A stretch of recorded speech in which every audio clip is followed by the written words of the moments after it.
Ketika sedang menelpon, dia ditabrak oleh mobil pembersih salju seberat 50 ton. Tapi siapa sangka, setelah kecelakaan yang begitu serius, anak laki-laki itu tidak terluka. Bahkan tidak ada goresan di tubuhnya. Hanya pakaiannya yang rusak. Ini adalah keajaiban dalam sejarah kedokteran. Baru beberapa hari yang lalu, keluarga Magne pindah ke Eda, kota kecil di Norwegia. Kendaraan seorang kakek tua mogok di depan mobil mereka. Magne segera turun dari mobil untuk membantu. Apa yang dilakukannya ini dilihat oleh seorang wanita tua misterius. Wanita itu mendekati dia dan meletakkan tangannya di dahi Magne. Cahaya ajaib tiba-tiba muncul di matanya, disertai juga dengan semacam petir. Magne seperti terhipnotis sejenak. Kembali ke mobil, ketika dia mencoba menurunkan jendela. Dia tidak sengaja merusak tuas jendela. Kemudian, Magne berkata lagi, "Kurasa hujan akan segera turun." Ibunya tidak percaya karena saat itu langit sangat cerah. Bagaimana mungkin bisa turun hujan? Tak lama setelah itu turun hujan.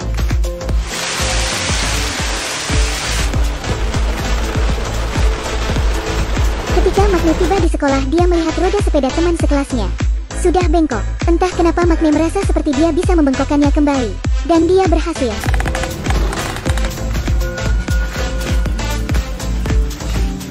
Ketika di kelas, mata Magne yang sudah rabun sejak kelas 3 sekolah dasar sembuh secara ajaib. Magne adalah anak laki-laki yang tertutup dan juga menderita disleksia.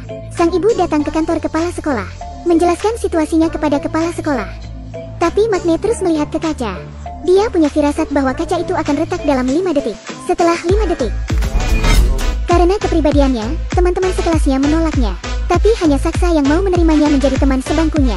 Karena di mata orang lain, Saksa juga orang yang aneh seperti Magne. Karena dia berkomitmen untuk melindungi lingkungan sekitarnya. Dia sering mempublikasikan soal isu lingkungan di situs webnya sendiri. Isinya tentang sebagian besar sumber daya lokal. Dia mengatakan bahwa mereka telah dibohongi. Kota ini lebih tercemar daripada yang bisa dibayangkan siapapun. Kota dan keindahan kecil dunia. Pada hari ini mereka pergi para layang bersama di puncak gunung. Tapi ketika mereka baru sampai di puncaknya, Magne tiba-tiba menerima pesan teks, mengatakan bahwa ibunya mengalami kecelakaan. Magne tidak punya pilihan selain turun gunung dengan cepat, dan bergegas pulang ke rumahnya. Tapi saat dia menemui ibunya, ternyata ibunya baik-baik saja. Jadi itu semua lelucon oleh saudaranya. Kemudian muncul seorang pria berjas. Dia melepas jasnya, dan berjalan telanjang ke atas tebing, dan melihat sekawanan rusa di bawah tebing. Dia mulai melantunkan mantra. Dalam sekejap matanya berubah warna. Pria itu kemudian membunuh seekor rusa. Ketika Magne akan kembali lagi ke gunung, dia melihat Saksa sudah meluncur turun dengan para layang. Tetapi dia menyadari ada yang aneh. Para layang Saksa sepertinya lepas kendali, menabrak kabel listrik tegangan tinggi. Magne bergegas untuk memeriksa. Saksa sudah tidak bernafas. Magne tahu keterampilan para layang Saksa sangat baik. Tidak mungkin kesalahan seperti itu bisa terjadi. Saat itulah sebuah mobil berhenti. Seorang pria keluar dari mobil itu. Ini adalah pria mutan yang sama dari puncak gunung. Dia juga pemilik perusahaan terbesar di daerah itu. Dia bernama Vidar. Setelah kehilangan temannya, Magne berjalan di jalan dalam hujan dengan rasa putus asa. Dia tahu bahwa kematian Saksa tidak sesederhana itu. Dia mengambil palu.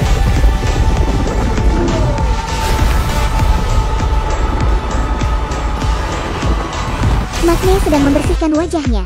Ketika dia mendongak, dia terkejut. Dan Magne mencoba memastikan apa yang dia lihat di pantulan cermin. Dia tampak tidak percaya. Apa yang tidak dia ketahui adalah bahwa dia telah memperoleh kekuatan Thor. Baru kemarin dia melemparkan palu ke langit. Tiba-tiba banyak kilat dan petir menyambar. Kekuatan mengerikan macam apa ini? Keesokan harinya Vidar menemui ibu Magne. Dia mengeluarkan ponselnya dan bertanya pada ibu Magne. Dia ingin tahu bajingan mana yang menghancurkan mobilnya dengan palu. Ibu Magne memperbesar fotonya. Bukankah itu palu keluarga mereka? Ketika dia sampai di rumah, dia menanyai Magne. "Mengapa Anda menghancurkan mobil orang? Apakah masa kecilmu kurang bahagia? Apakah kamu masih ingin ibu bekerja di tempat mereka?" Magne tampak tidak percaya. Bagaimana palu yang dilemparkannya itu bisa melayang sejauh ini? Dia membuka peta digital dan mengukur. Jaraknya lebih dari 1.500 meter. Pemegang rekor dunia saat ini saja tidak lebih dari 80 meter. Di sisi lain, kematian Saksa dianggap sebagai kecelakaan. Tapi hanya Magne yang tahu. Keterampilan para layang Saksa adalah yang terbaik. Tidak mungkin Saksa tidak menghindar setelah melihat ada kabel tegangan tinggi di depannya. Sebelum para layang, sesuatu telah terjadi.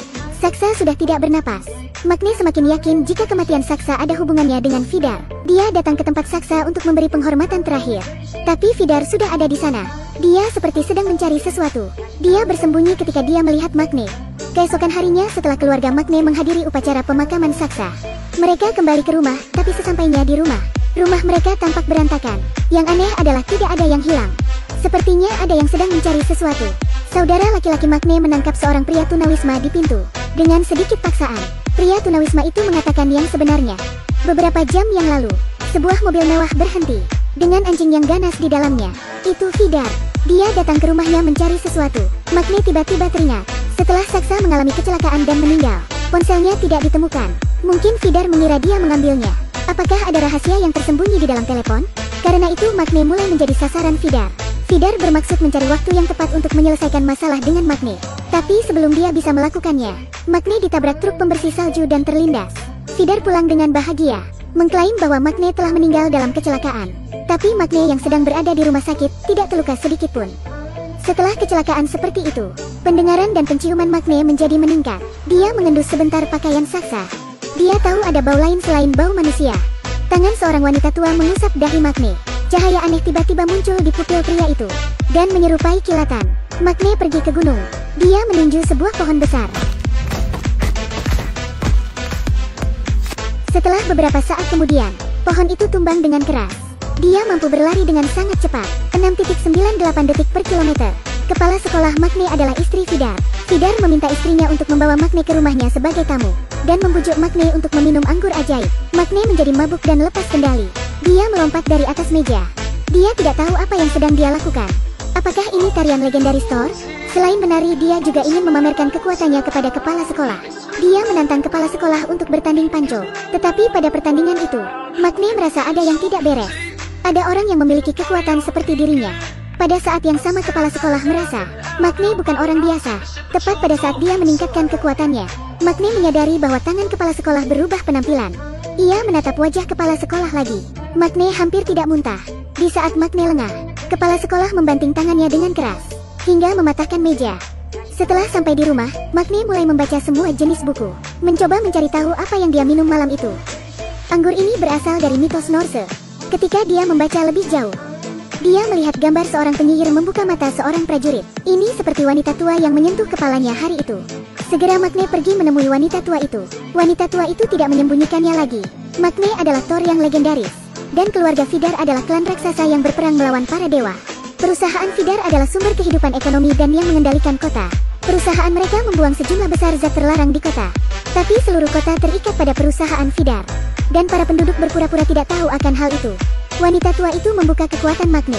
Itu karena kebaikan hatinya. Dia ingin Magne maju melawan Vidar. Sekolah mengadakan pesta berkemah. Vidar memanggil Magne untuk mengajaknya berbicara. Dia ingin menguji Magne lagi dengan bahasa para dewa.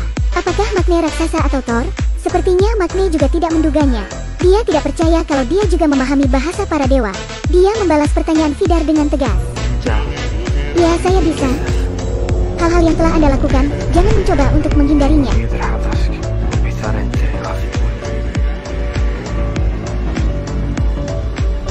Pada titik ini Vidar akhirnya mengetahui jika Magne adalah Thor. Untuk menyingkirkan Magne dan membereskan masalahnya, Vidar mengirim anjing ganasnya yang berusia 3000 tahun. Apakah Magne akan mati atau tidak? Mari kita bahas lain kali. Ini adalah film tentang Magne yang mendapat kekuatan Thor. Terima kasih. Anak laki-laki ini bernama Magne. Ketika sedang menelpon, dia ditabrak oleh mobil pembersih salju seberat 50 ton. Tapi siapa sangka, setelah kecelakaan yang begitu serius, anak laki-laki itu tidak terluka.